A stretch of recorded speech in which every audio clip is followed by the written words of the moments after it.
Happy New Year, my people! I know the new year is all about resolutions and what we can do to improve just a bit. And of course, there's plenty of time for that. But what do you think of the idea that we are pretty darn impressive just the way we are? What if nothing was wrong with you? I know. What if there really was nothing wrong with you, though, and you just accepted that? How would that settle into your heart? Stay tuned for today's episode on self-love, self-acceptance, and the totally novel idea that we are acceptable here and now, just as we are. In fact, we are more than acceptable. We are beloved and filled with magic. Stories are our lives in language. Welcome to the Love Your Story podcast. I'm Lori Lee, and I'm excited for our future together of telling stories, evaluating our own stories, and lifting ourselves and others to greater places because of our control over our stories. This podcast is about empowerment and giving you, the listener, ideas to work with in making your stories work for you. Story power serves you best when you know how to use it.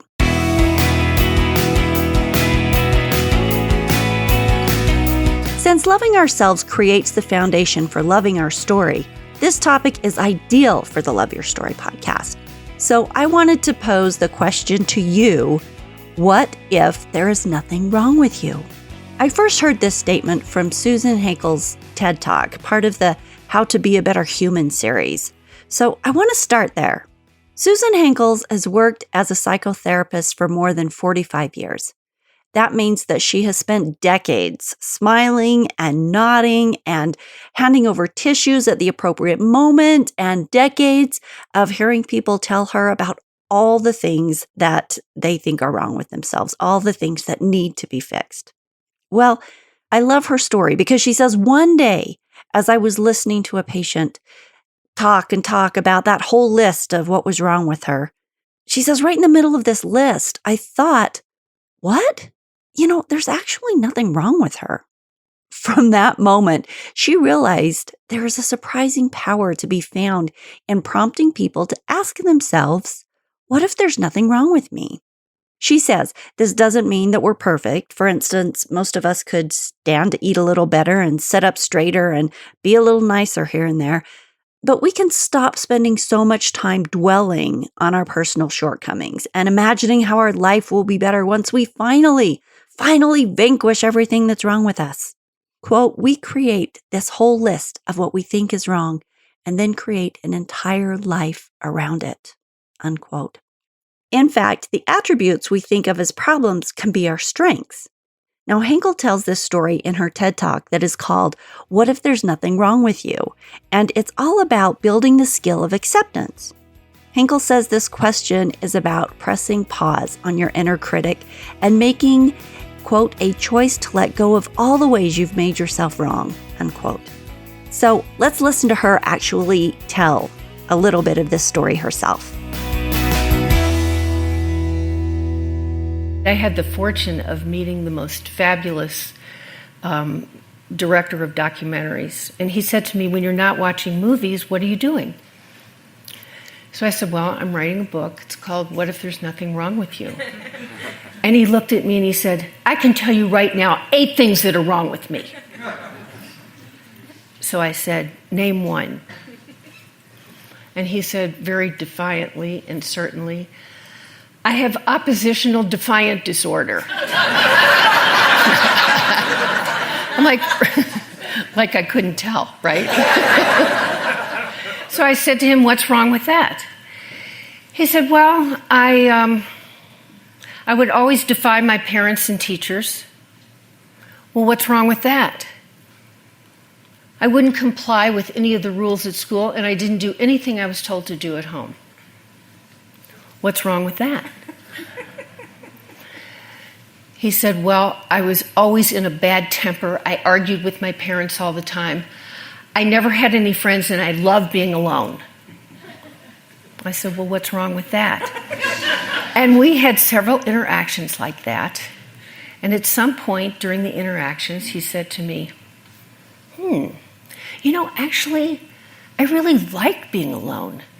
And I was able to write stories, write film scripts in my head. Come to think of it, I think oppositional defiant disorder has me be the great film director that I am. He said, I actually like not having a right or wrong diagnosis about this, just accepting it is what it is. The next day, he found me.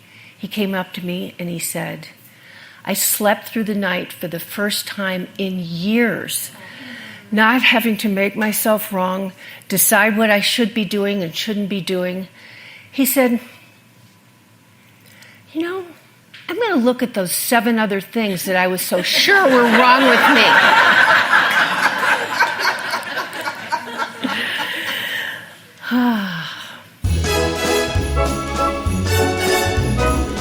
As you look at your own level of self-love, let's start with these questions. What if there's nothing wrong with you? And as you start to categorize that favorite list of shortcomings, ask yourself, what's wrong with that? Really, could your perceived weaknesses really be a strength? We have talked about this many times on the podcast, and in my interview with Emma Houston in episode 129 on fierceness, Emma talks about loving ourselves. So let me bring her in real quick. Oh my gosh, being fierce, I think if we truly just own who we are, that there is no shame, that there is no guilt, that I am created divinely the way I am, and I am going to celebrate all that I bring to this world. I am me because I am who I am meant to be. Regardless of our successes, our challenges, this is who I'm supposed to be. But we continue to grow. And if we continue to grow, we just keep elevating ourselves up to the next level. So love on yourself. I mean, seriously, love who you are. Love who you are. Surround yourself with people who also love and support you. Here's another wise interviewee, Laura Ann Turner. This is from her episode 127. Is this a source inside of me that's good? Or is this a source of maybe bad or evil that's trying to get me to doubt myself?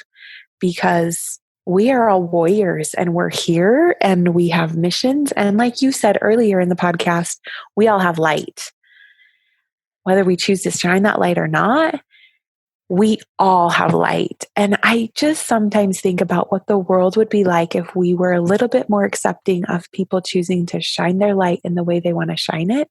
And for us to actually be good to people, for us to love and for us to nurture and for us to love ourselves and not, how much better would the world be? I just want people to know how important they are and how needed they are in this world. Each one of us is divinely positioned where we need to be at this time, at this place. And you're needed. We're all needed here. And we all have value and we all have purpose. And so I just want to say to all of the listeners, you are loved and you are needed in this world. I love to discuss the concepts, but concepts don't help us much until we implement them into our way of being. It's one thing to know, but it's another way to become, another thing to become. So I always like to discuss ways to take action. In my earlier episode, this was one way back from the beginning with Natalie Burridge, episode number 26. She is a self-love coach. And in my discussion with her, we talked about the how of starting to love ourselves, and then talked about a few tips. So here's Natalie.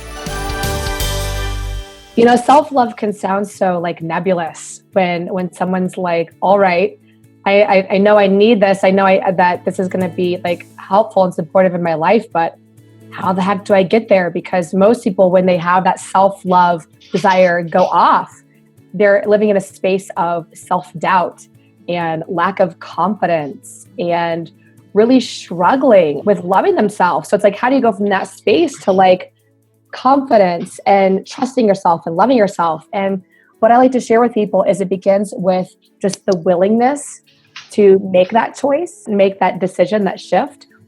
And then it's a practice. It's a practice at first, which means when you first start off, on your self-love journey is you're probably going to feel like a fraud because you're like, but I don't, I'm struggling and this, that, and the other. But it's like, awesome.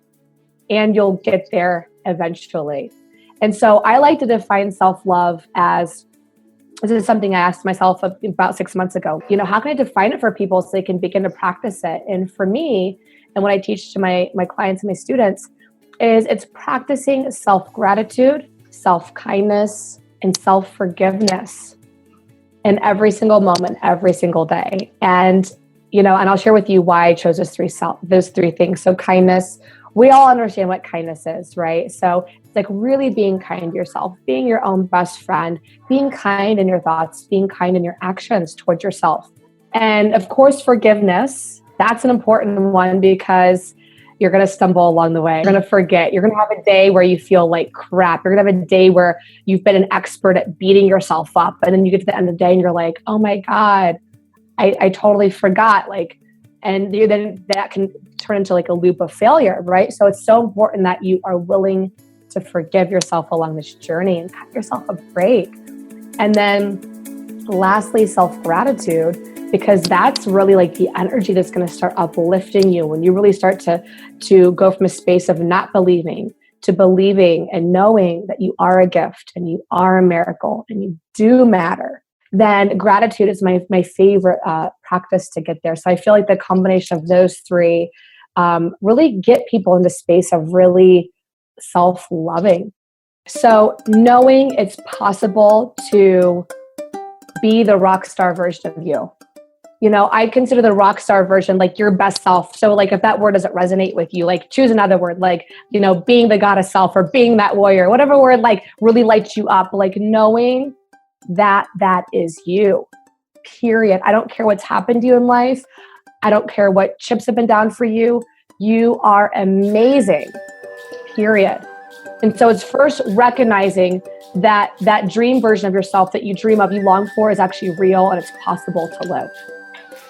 Secondly, practicing gratitude for yourself. So much of our society is focused in giving out. And obviously that's so important, so important. And it's also an oversaid message. Not enough people talk about authentically giving into themselves because they're afraid it'll mean that they're selfish or self-centered. And it's not the case. When you're full, you want to show up. You can be in contribution. You can give out. You can be this giving, generous being. If you're not full and you give, then you tend to turn into a martyr, which isn't fun for anyone. So, practicing that gratitude for yourself, turning inward, is so powerful. 5 minutes in the morning, I'm grateful for myself for, whatever it is, the simple things. I have legs, I have arms, I have eyes, to I'm a really good friend, to I do a great job at work, to I have a kind heart, right? So literally whatever that is, 5 minutes a day, minimum. And then lastly, I like to share with people mirror work. This is really powerful and really simple. Stand in front of the mirror or sit in front of the mirror. Look into your own eyes for 5 minutes, 5 to 10 minutes. All of these things can be done much longer, but I like to start off with times where people can fit into their busy lives. And so 5 to 10 minutes, look in your own eyes and out loud or in your head, say, I love you. And if you want to get really wild and crazy with it, do it naked. Because I don't care how beautiful you are or how not beautiful you are. All of the stuff comes up when you're standing in front of the mirror and that voice wants to kick in that's judging every single part of you for whatever reason. And the key with that is recognizing that that voice is only doing its job and to be kind and loving to that voice of doubt. You're never going to get rid of it, but the more you can love it and appreciate it and just recognize it for the liar that it is and not believe it, then you're free. When we say, quote, nothing is wrong with me, we aren't saying I'm perfect. Rather, we walk into a space of self-acceptance. And when we ask, and what's wrong with that? We start to question long-held perceptions that may be completely off base. One of the greatest tools of darkness is to make us feel as if we are not enough, as if we are flawed and broken and can never be good enough or as good as others. This mindset keeps us small and afraid. We accomplish less. We step out of our comfort zones less. We hide our lights under a bushel for fear they are not bright enough or believing we don't have a light worth shining. It's a brilliant plan, really, on the side of darkness, a plan built on fear of rejection, beginning with our own rejection of ourselves. But as we come to understand the dark tools that don't serve us and rather attack us at our very core, and we begin to understand how that keeps us small and afraid, then we can start to combat them with light. And loving ourselves is where this starts. It's where we remove the dampening blankets of shame and fear and not enough and tear those off and start to shine. We are all in different places in our levels of accepting ourselves, but we all have a favorite list of things we've come to believe are wrong with us. So let's start with self-acceptance and work from there.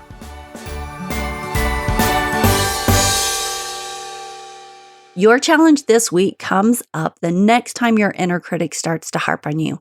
Come back with, and what's wrong with that? See where that questioning train of thought takes you, and add a dose of compassion for your own beautiful soul. As you move forward into the new year, I'd like to suggest that you grab a copy of my book, Life, Living Intentional and Fearless Every Day. It's about creating connection and possibility, but also about self-care. And we can all use a little more self-acceptance, self-love, and self-care. So grab a copy on Amazon or hit the website, loveyourstorypodcast.com, and there's a link there to the Amazon page to grab the book.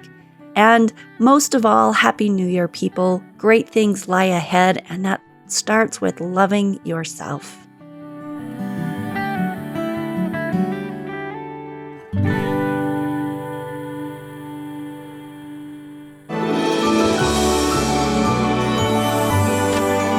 Thanks to Daryl Chen and ideas.ted.com for the information shared on Henkel's TED Talk.